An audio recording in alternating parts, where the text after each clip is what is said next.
सोच ही रहा था कि अचानक राजा उसके सामने एक याचक की भांति खड़ा हो जाता है और उससे भिक्षा देने की मांग करने लगता है। राजा कहता है, आज देश पर बहुत बड़ा संकट आया हुआ है।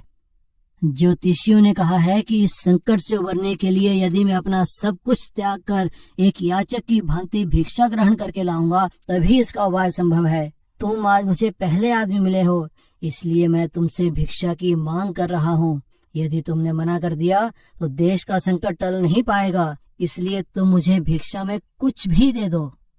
भिखारी तो सारा जीवन मांगता ही आया था, कभी देने के लिए उसका हाथ उठा ही नहीं था। वो सोच में पड़ गया कि आज कैसा समय आ गया है कि एक भिखारी से भिक्षा मांगी जा रही है और मना भी नहीं कर सकता। क्या मुसीबत है, सोचा था राजा से इनाम लूंगा, लेकिन यहाँ तो उल्टे लेने के देने ही पड़ गए। चलो क्या करे, देश का मामला है, एक दाना चावल दे ही देता हूँ।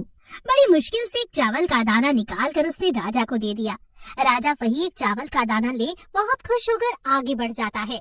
सबने उस राजा को बढ़ चढ़ कर भिक्षा दी, परंतु भिखारी को चावल के दाने के जाने का भी बहुत ज्यादा गम सता रहा था। जैसे तैसे वो शाम को घर आ जाता है। भिखारी की पत्नी ने भिखारी की झोली पलटी तो उसमें से भीख के अंदर एक सोने का चावल का दाना दिखाई दिया। भिखारी की पत्नी ने उसे जब उस सोने के दाने के बारे में बताया तब भिखारी छाती जोर जोर से पीटने लगा। अरे मेरी फूटी किस्मत, मैंने राजा को और कुछ क्यों नहीं दिया, राजा को सारे चावल के दाने क्यों नहीं दे दिए।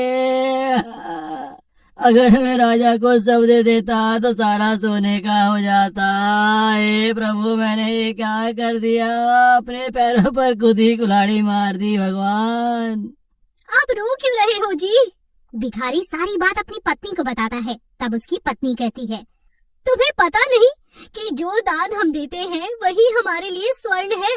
जो हम इकट्ठा कर लेते हैं वो सदा के लिए मिट्टी हो जाता है। तुम ठीक कह रही हो, आज से मैं भीख मांगना छोड़ दूंगा और मेहनत मजदूरी करके कमाऊंगा और साथ ही दान पुण्य भी करूंगा।